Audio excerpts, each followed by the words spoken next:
In the spring of 1943, when the war in the air was shifting in favor of the Allied night bombing campaign, somewhere in a muddy field outside Bremen, a farmer had reported an unusually large cluster of tree debris scattered across his crops. By noon, the Luftwaffe's technical reconnaissance unit arrived. Leading the team was Hauptmann Klaus Richter, a seasoned flight engineer accompanied by his chief materials analyst, Oberleutnant Erich Schneider. And when they arrived, they paused because what they found didn't make sense. As they surveyed the wreckage, the silence of the field was broken by Richter's sharp intake of breath. "No rivets," he muttered, kicking at a large, splintered section of what must have been a wing. "No steel frame. Where is the main spar?" Schneider knelt, pulling off a glove. He touched a piece of the broken fuselage. The faint smell was unmistakable. It wasn't burned oil or gasoline, but a ghost of burned resin and varnish. He frowned deeply, drawing a sketch pad from his satchel. "Holz, Hauptmann, it's wood," Schneider said, and the laughter came almost instantly. A British bomber made of plywood sounds really pathetic. They had to call the others to come see it. Richter, however, felt a chill, and he motioned for them to start pulling the panels apart, and as they did, the laughter started dying down. Because inside this pale layer of light birch and balsa was something they hadn't encountered before. When Brandt tried to pry 2 layers of the laminate with a chisel, the tool only scraped and bent. The resin seams did not crack a bit. And when Richter asked Brandt to try the hammer, the powerful blows only caused the wood to crush and compress around the impact point, but the composite glue refused to separate. By the time the sample reached the Heinkel laboratory, the mood had shifted from mockery to disbelief. Chemical analysis showed a composite bond stronger than aircraft aluminum, heat-resistant, shock-absorbent, and nearly impossible to replicate with German materials. This was the day the Luftwaffe engineers realized the British hadn't built a plywood target. They had built the legendary de Havilland Mosquito. In 1938, aircraft engineer Geoffrey de Havilland walked into the British Air Ministry with a proposal that challenged every principle of military aviation. He didn't propose a conventional bomber built from aluminum with defensive guns. Instead, he presented blueprints for a medium bomber built almost entirely of wood. His concept was simple but radical, and speed is the best defense. By eliminating heavy armor plating, all defensive armament, and critical alloy construction, the design would be so light and fast that it could simply outrun any enemy fighter the Luftwaffe possessed. The ministry's officials rejected the idea politely. It was deemed too fragile and too great a risk to rely on plywood for a frontline weapon. 2 years later, the landscape had been torn apart. By the time of the fall of France in 1940, the Air Ministry's confidence in its established doctrine was shattered. The U-boat war was tightening its grip on shipping, and the frantic pace of the Battle of Britain had created shortages of aircraft-grade aluminum. Bombings were demolishing traditional manufacturing hubs. This desperation was Havilland's moment. He returned to the ministry with the same design, but the circumstances were now in perfect alignment with his unorthodox solution. The material science was the key. Havilland's design relied on lamination, which is thin skins of birch plywood bonded to an internal core of light balsa wood. Crucially, these layers were fused using a unique polymer bond that proved stronger, pound for pound, than the light alloys Britain was running out of. The synthetic resin adhesive. Havilland promised them a machine that would bypass the scarcity bottleneck. It required no critical metals and no dedicated metalworking labor. Instead, the assembly could be entrusted to piano manufacturers and skilled cabinet craftsmen across the country. This decentralized, non-traditional production model was a strategic masterstroke. The Air Ministry, left with no better options, greenlit the project. At the quiet Hatfield Aerodrome, a small team began shaping the thin veneers of wood and resin. The workshop air smelled not of oil, welding smoke, or gunmetal, but of sawdust and chemical glue. By the winter of 1940, the first prototype, the de Havilland Mosquito, stood ready. It was a pale, sleek shape, the result of industrial necessity and brilliant engineering. When Havilland's son, Captain Jeffrey de Havilland Jr., climbed into the cockpit, the airfield went silent. He pushed the throttle, and the two massive Rolls-Royce Merlin engines roared to life. With no heavy armor, no defensive turret, and minimal fuel, the Mosquito prototype soared into the sky. It quickly achieved speeds unheard of for a bomber, demonstrating a performance margin that transcended the old arguments about guns and armor. The speed was so unbelievable that a contemporary supermarine Spitfire, one of the fastest fighters in the world, was sent up to fly alongside it, and the pilot reported he struggled to keep pace. The wooden wonder proved that an intelligent design built around industrial scale and material availability could easily beat traditional doctrines, setting the stage for a new kind of aerial superiority. Its speed was its armor, and its silence was its camouflage. By 1941, the Mosquito prototype had proven its case. Painted in the muted gray of high-altitude reconnaissance aircraft and armed with nothing but the sheer power of two Rolls-Royce Merlin engines, the Mosquito slipped into the Royal Air Force's lineup like a rumor. And yet, to even reach that lineup, the Mosquito had to fight a war on paper first.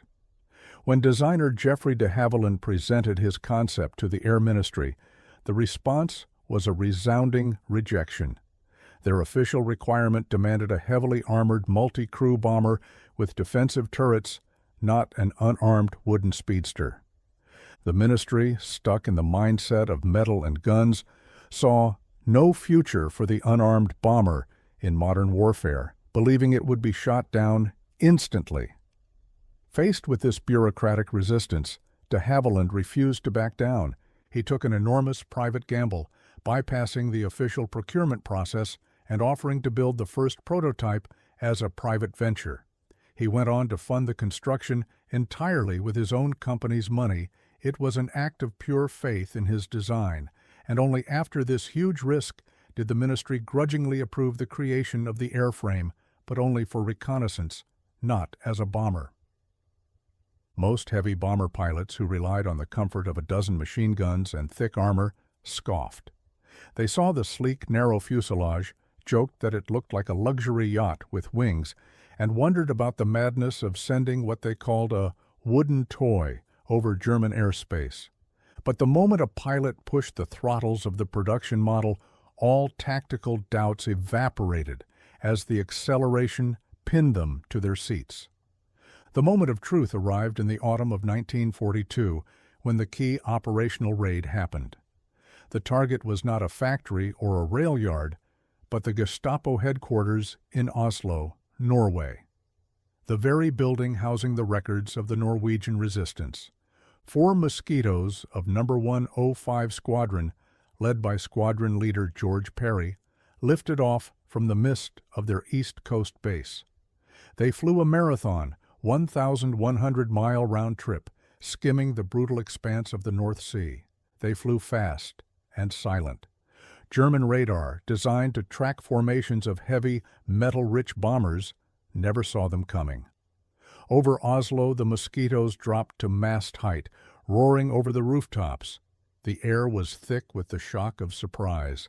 The raid was timed perfectly to disrupt a rally of Nazi sympathizers.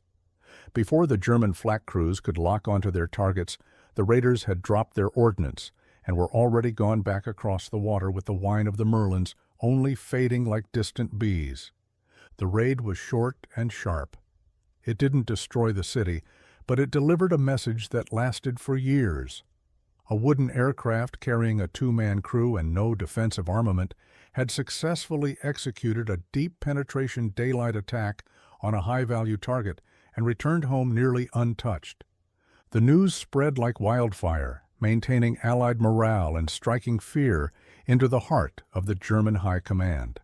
Hermann Göring, head of the Luftwaffe, later expressed his furious public envy in a speech to German aircraft manufacturers. The whispered question across occupied Europe became an anxious, strategic inquiry.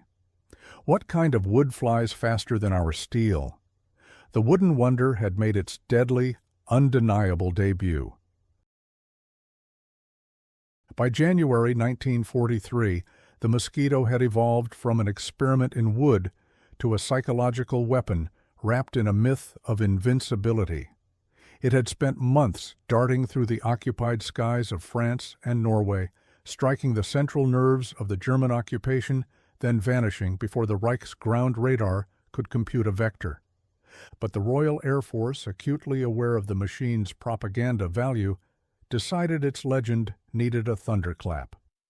On January 30th, 1943, the 10th anniversary of the Nazi Party's rise to power. They flew 3 Mosquitoes of No. 105 Squadron straight into the heart of the Reich, in broad daylight, and bombed Berlin itself. At 10:45 a.m., while Reichsmarshal Hermann Göring prepared to address a massive rally at the Air Ministry, the high-pitched, mocking wail of air raid sirens cut through the capital. The wooden ghosts had arrived. The bombs fell within minutes, striking the main Berlin broadcasting station. The building shook, it scrambled their signals, and Göring's voice was instantly cut off the air, replaced by static. Panic rippled through the city, and by the time the Luftwaffe flew its fastest interceptors, the Mosquitoes were already halfway home at nearly 400 miles per hour. The British radio caught the news first. To a nation bruised by years of the Blitz, the story was a potent elixir of pride. The wooden plane they'd once mocked was now flying rings around the capital of the Third Reich. The news reached the other side with crushing speed, and German pilots couldn't stop talking about the humiliation. A bomber that outran their Focke-Wulfs struck their capital and escaped. The insult was doubled a few hours later. In the afternoon, 2 more Mosquito squadrons, the 105th and 139th, thundered toward Berlin, timing their attack to disrupt a rally where Joseph Goebbels, the propaganda minister, was scheduled to speak. While Goebbels' broadcast managed to continue, the explosions rattled the rally hall, exposing the lie of German air supremacy once more. In London, the BBC called it poetic justice. In Berlin, the furious, embarrassed Göring was shaking with rage. Later, while lecturing his own aircraft manufacturers about the Mosquito, he famously exploded. I turn green and yellow with envy. The British knocked together a beautiful wooden aircraft, and they give it a speed which they have now increased yet again. In the spring of 1943, the skies over northern Germany were truly boiling, and a formation of Mosquitoes were journeying against the high, frozen clouds. They were dashing towards home after yet another precision raid on a target the heavy bombers couldn't touch. But this time, the anti-aircraft fire was a relentless, accurate curtain of iron. One aircraft struck squarely in the wing root and spun violently before the pilot could recover. The subsequent crash landing was violent, a sickening skid across a muddy field, yet somehow the wooden airframe had held together long enough for the crew to die, with their machine largely intact. Near a quiet farming village outside Bremen, an old farmer reported the strange wreckage. He expected the usual twisted, oily aluminum and torn engine debris, but what lay in the mud wasn't metal at all. It was pale, splintered wood. When the Luftwaffe technical recovery crew arrived, they laughed. It was a toy plane, Gefreiter Wilhelm Brandt snorted. But the laughter stopped abruptly when the engineers from the Heinkel Materials Division arrived. Dr. Karl Brandt and his lead technician, Oberleutnant Klaus Richter, walked the wreckage.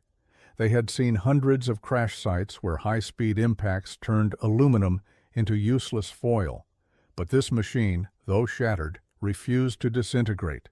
The wooden components held their shape. The first test results were short and devastatingly simple. The Mosquito's fuselage, the laminated composite of light balsa, thin birch veneer, and the revolutionary synthetic resin had a tensile strength that rivaled light alloys. Its resistance to heat and shock outperformed most German airframes made of traditional duralumin. Even the glue, the polymer bond, didn't snap under the tremendous energy of the crash. It simply flexed, absorbing the force. In Heinkel's secure laboratory, technicians gathered around the dissected samples like museum curators examining a relic. They were accustomed to the rigorous geometry of riveted metal, the machined perfection of German industrial pride. The Mosquito, by stark contrast, looked handcrafted. Its complex curves sanded smooth, its internal sections built as if by master furniture makers. This simplicity was its genius. It was light, strong, and virtually invisible to radar. The Luftwaffe's pursuit fighters, the Me-10-9s and the FW-19s-0S, were faster only on paper. At the Mosquito's combat altitude, the wood racer outran them all. The German machines were heavy and noisy, but the Mosquito was quiet and unyielding, built in decentralized furniture shops, while German assembly plants struggled under the growing weight of Allied bombs. When the findings reached Dr. Heinrich Vogt, Heinkel's senior materials analyst, stood over the polished wooden shell. He saw not a lack of metal, but a surplus of ingenuity, a quiet realization that the most dangerous weapon was one that could be built without disrupting the war economy. He summed it up in what became known simply as Vogt's observation. This is not mass production. It is a discipline shaped into wood. The British have replaced metal with culture. It was the most painful compliment the Luftwaffe ever received.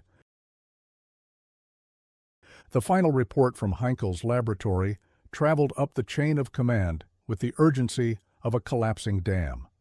Stamped Geheim, the document laid bare everything the German High Command had willfully refused to accept. The Mosquito's laminated shell wood, balsa, and synthetic resin outperformed German aluminum in stress tolerance. The entire airframe could be constructed in decentralized workshops, bypassing the need for heavy, vulnerable industrial machinery. The final clinical line of the summary was a knife thrust. This design has no countermeasure. When the document was read in the command hall, a deep, humiliated silence followed. No one dared utter Dr. Heinrich Vogt's phrasing that the British had built culture into wood. But when Reichsmarshal Göring saw the words himself, his rage was incandescent. To admit that British piano builders and cabinet makers had outsmarted the Reich's finest aerospace engineers was a confession of industrial and intellectual inferiority. But the rage quickly curdled into desperate calculation. If the British could make a wooden bomber that fast, then Germany would make a wooden hunter, deadlier still. Orders went out immediately and quietly to the premier design bureaus. Kurt Tank's Focke-Wulf team and Heinkel's own development wing were tasked with a single, immediate mission: to create a high-speed, all-wood interceptor capable of matching the Mosquito's ghost-like performance and destroying it. The project was named Project Muka. It was conceived as a mocking shade intended to sting the British with their own idea. In the early design sketches, the concept was sleek, twin-engined, and predatory, promising the speed and stealth required.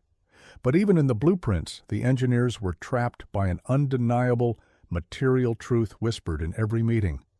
Germany did not have the same timber quality, and critically, it lacked the specific synthetic resin formula that made the Mosquito's structure invincible. German science, so long priding itself on chemical and metallurgical superiority, could not replicate the simple glue that held the enemy together. Yet the Reich needed a miracle to reclaim the skies. And so, driven by furious envy and a catastrophic material shortage, they pressed on, determined to prove that German science could, by sheer willpower and engineering, surpass what British craftsmanship had done by instinct. But what followed became the blueprint for one of the most ambitious and ultimately most disastrous late-war aviation projects. By the summer of 1943, the hangars at the Focke-Wulf Works in Posen hummed with a quiet, furious urgency. The plans for Project Muka had been rushed from technical briefings to the drafting tables. The airframe began to take shape rapidly, and at a glance, it was the Mosquito's dark twin. The twin engines, a streamlined wooden fuselage, and narrow wings carved from spruce and pine. This machine was named the Focke-Wulf Ta 154. But what the drawings didn't show was the catastrophe brewing within its structure. The British built their Mosquito with high-quality birch, light balsa, and a stable two-part phenolic resin adhesive. Germany had neither the reliable timber nor the key chemical. The final blow came when Allied bombing crippled the Tego film adhesive plant, the only factory capable of producing a stable synthetic glue. German engineers, desperate to meet the command deadline, were forced to improvise. They substituted a cheaper, inferior resin, which was unstable and, crucially, acidic. The result was a glue that seemed to work on the surface, but as it cured, the corrosive agent quietly began to eat through the wood fibers from within, creating a deadly, internal structural flaw. By late 1943, the first prototype, the Ta 154V1, stood complete. Its polished panels gleamed under the hangar lights, a promise of redemption after Göring's furious humiliation. On paper, it boasted a top speed that could rival the Mosquito. Test pilot Ernst Knipp climbed into the cockpit for the maiden flight. The twin engines roared, and the aircraft lifted gracefully from the runway. For a few brief, glorious minutes, hope returned. The Muka flew. But something strange began to happen. A faint ripple ran along the wing joints. Moisture, trapped inside the inferior glue lines, had seeped through the laminate. Under the stress of high-speed flight, the unstable acidic resin softened, and the vital bond between the main spar and the wing skin began to fail. As the plane banked, the wing roots split clean open. Knipp fought the controls, but the aircraft rolled violently and disintegrated completely before it hit the ground. All that remained was smoke, splinters, and the sour and familiar smell of burned resin, the same scent that had haunted Richter's initial discovery months earlier. The investigation into the wreckage was brutally succinct. The glue had killed it. In trying to imitate the Mosquito's genius, German engineering had built a machine that collapsed under its own flawed chemistry. The Ta 154 was not killed by enemy fire, but by the fact that Germany simply could not replicate the material culture that held the wooden wonder together. The second prototype of Project Muka, the Ta 154 Phi-2, emerged from the Focke-Wulf Works months later. It was patched together from salvaged parts and fueled by the same furious envy that had doomed the first. The engineers, ignoring the structural findings, simply doubled the glue, sealing every joint and seam, hoping that sheer quantity would overcome chemical failure. It flew, but only barely.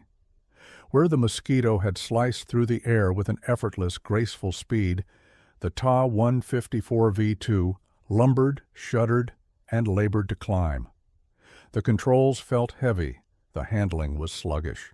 Even before the landing gear retracted, test instruments confirmed the crushing truth that the German design was measurably slower than the very enemy aircraft it was created to destroy. And for weeks, the design team tinkered frantically, sanding down panels, adjusting engine flows, and changing propellers. But the fatal flaws were already documented in the growing stack of test reports. These confidential papers confirmed that the substitute, acidic resin, had created a self-destroyer, quietly rotting the laminate from within and guaranteeing catastrophic failure under stress. The reports also noted that the plane was slower at cruise speed than the Mosquito was at its maximum. By early 1944, the reality was inescapable. Project Muka, which the factory workers had mockingly dubbed the Mosquito Killer, was quietly, officially abandoned. All that remained were prototype fragments, failed test reports, and stacks of paperwork stamped unserviceable. No one wanted to deliver the news to Hermann Göring. His hatred for the Mosquito had become almost personal, a continuous, stinging insult to the honor of the Luftwaffe. He bitterly called it the British Phantom. Every successful raid over Berlin was a reminder of what German science, for all its pride, could not build. When the cancellation reached him through indirect, carefully worded channels, he began pacing, his face scarlet, and he thundered that British carpenters and piano builders had achieved what the Reich's finest scientists could not.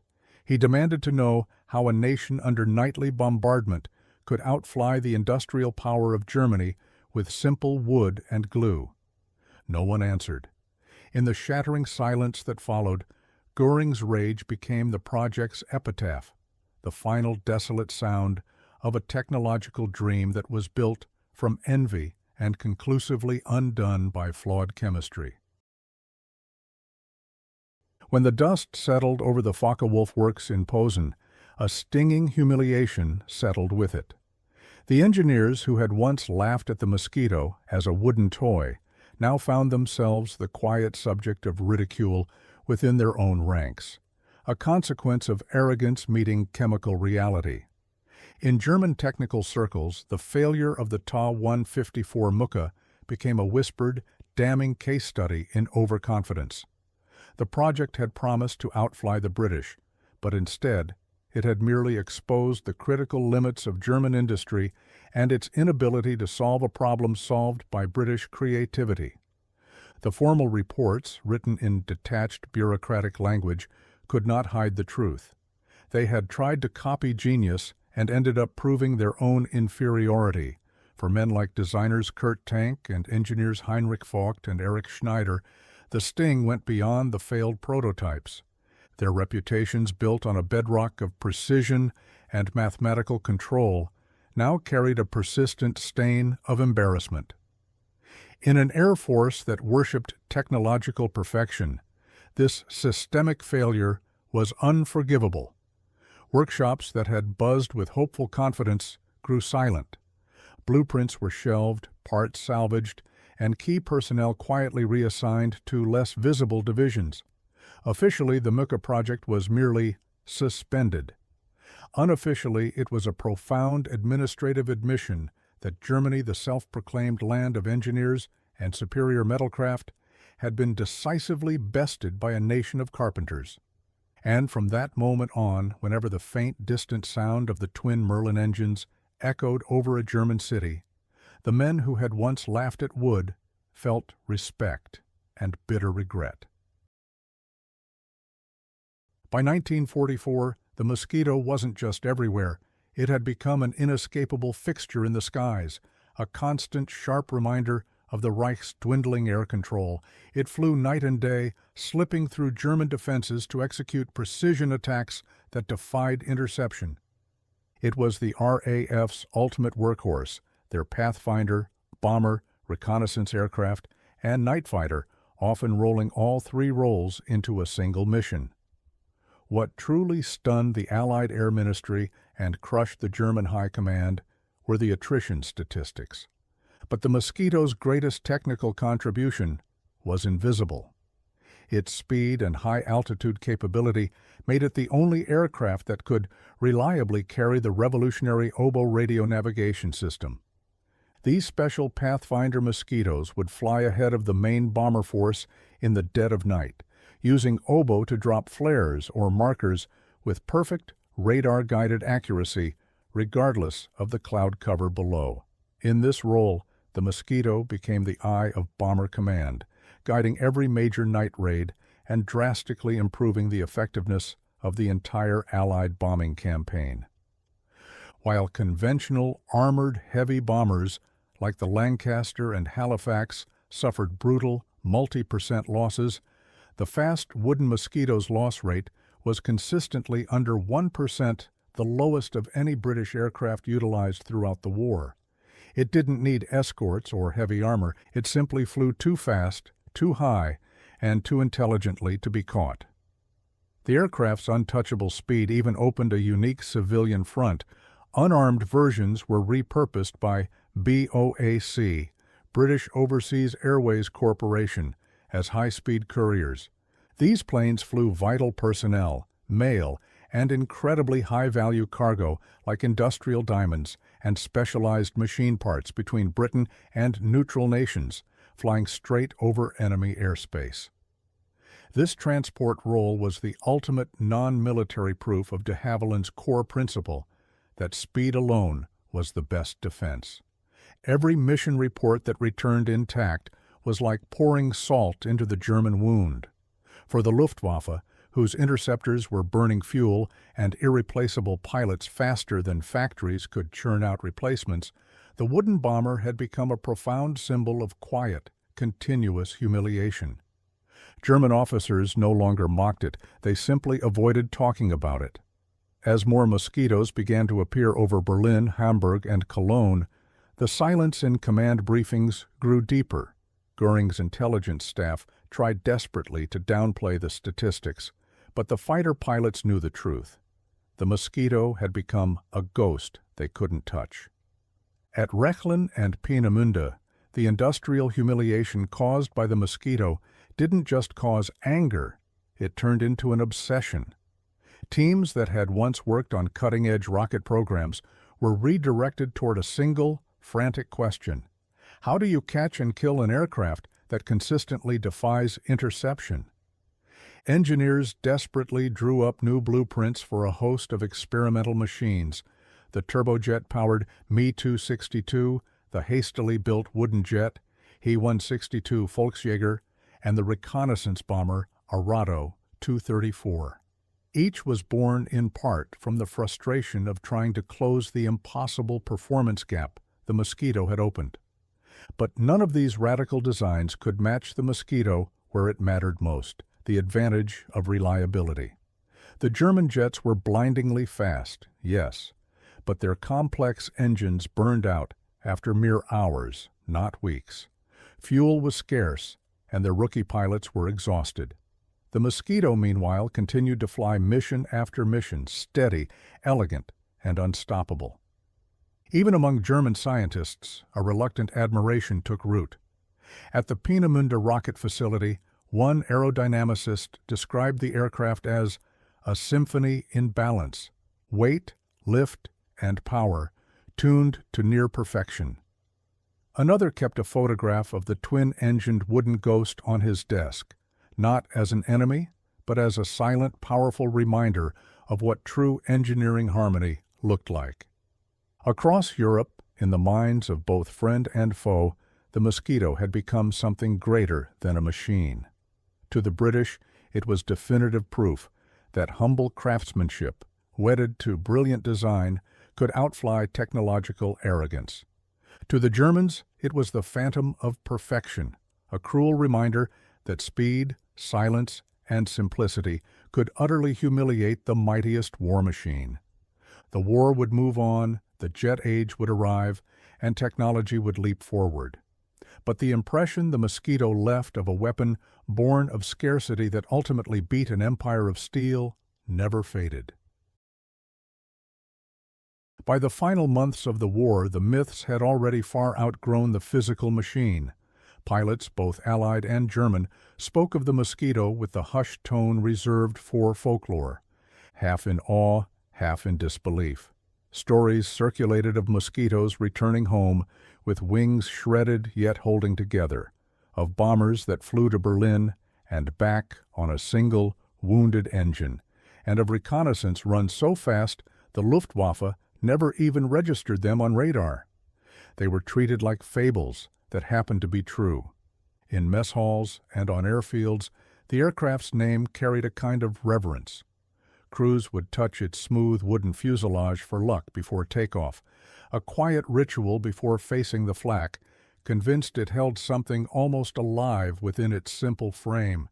Even the Germans, once contemptuous, began to talk about it differently. Not as a target to be intercepted, but as an airborne phenomenon to be observed. And when the final ceasefires were declared, the Mosquito had crossed entirely from weapon to legend.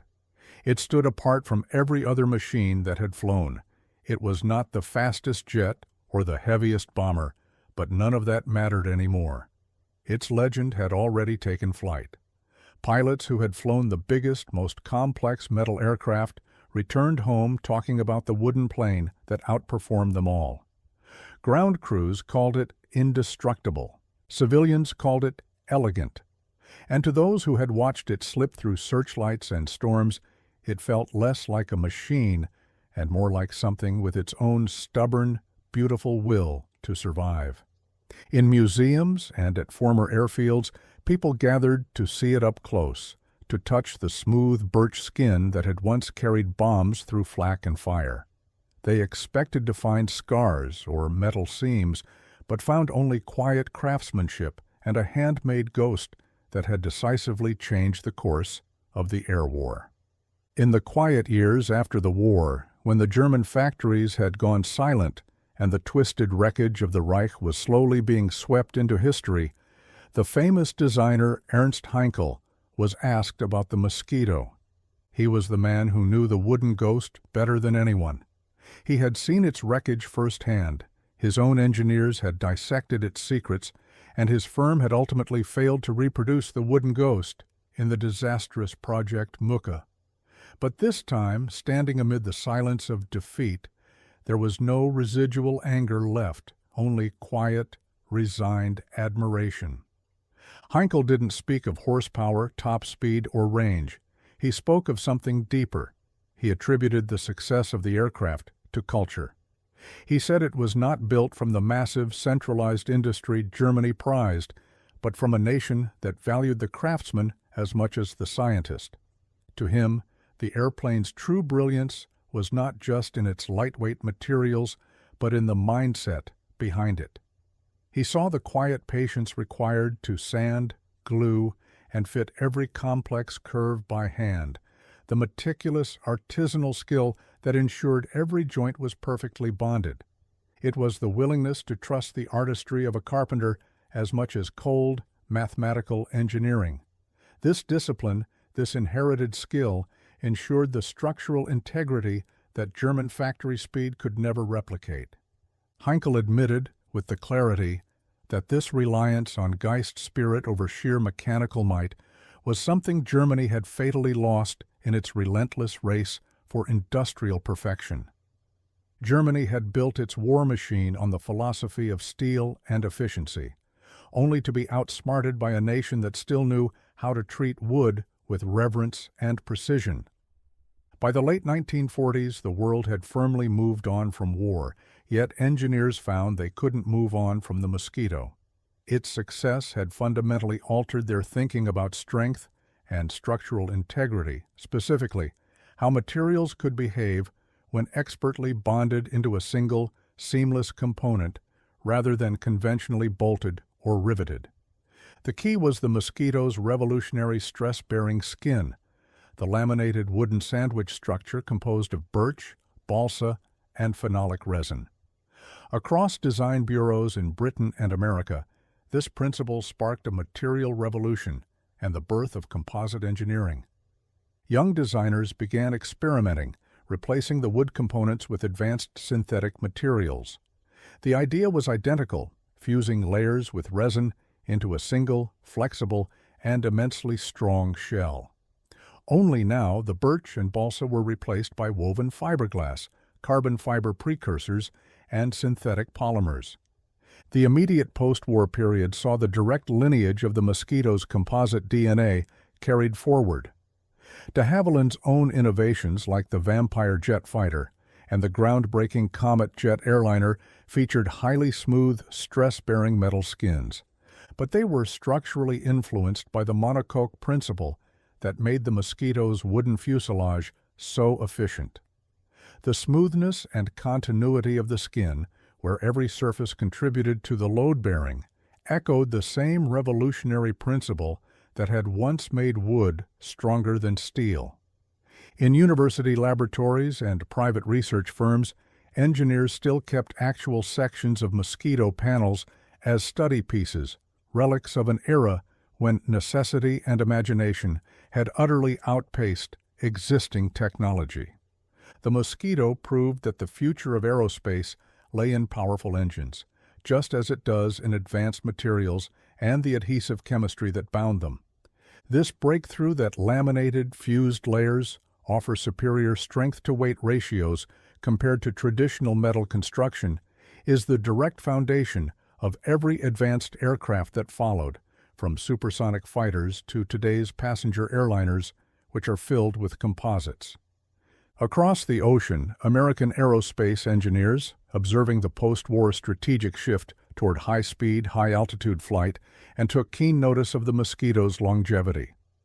During collaborative programs, they examined de Havilland's detailed construction notes, the two-part resin bonding formulas, and the specific layered structure that had made the Mosquito so impossibly light and strong while minimizing vulnerability to fatigue and stress. At factories and specialized testing facilities in California and Ohio, technicians ran exhaustive tests on surviving mosquito panels. They subjected the wooden laminates to intense heat cycles, flexing stress, and vibration analysis. They began measuring how the old wartime glue, the very resin that had foiled the German Muka project, still held under sustained stress. The results were astonishing because even after years in storage and exposure to moisture and temperature shifts, the wooden laminates had not separated. The phenolic resin bonds remained intact, demonstrating a structural stability that aged like steel yet weighed a fraction of the metal it replaced. To the Americans, this was a curiosity with a roadmap for the future of flight. The very principles of lightweight structure, two-part resin bonding, and high-stress layered reinforcement would go on to directly influence the design philosophies of the next aerospace generation. Designers started applying the concept of the smooth, stress-bearing skin to early jet aircraft, after they realized that minimizing rivets and seams maximized aerodynamic efficiency. The layered, resilient nature of the Mosquito's construction became a key influence on the design of helicopter blades, where complex forces require high strength, low mass, and excellent fatigue resistance. Decades later, as the materials advanced, the fundamental layered principle was simply substituted. Birch and balsa were replaced by carbon fiber epoxies and Kevlar laminates, creating the advanced composite airframes of modern airliners and military jets. The Mosquito had outlasted its war, outlived its aluminum rivals, and left behind a legacy that no one in that muddy field outside Bremen could have possibly imagined. The de Havilland Mosquito's rise from a dismissed prototype to a legend of the skies is one of history's quietest revolutions. Where Germany chased perfection through metal and machinery, Britain found genius in imperfection, the patience of carpenters, and the courage of engineers who trusted simplicity over spectacle. And for the world that came after, it became a lesson etched into the very science of flight that strength is not always measured in weight, nor innovation in size. The Mosquito bridged two eras, the old world of craftsmanship and the modern age of composites. Its wooden bones became the blueprint for fiberglass, carbon fiber, and every bonded structure that followed. And yet, its story is more than technological, it's human. The Mosquito's quiet roar faded long ago, but its echo remains in every sky humanity has conquered since. And perhaps that is its final lesson. If something as fragile as wood could rewrite the rules of war, what overlooked or humble idea today might be waiting to rewrite the rules of our own age?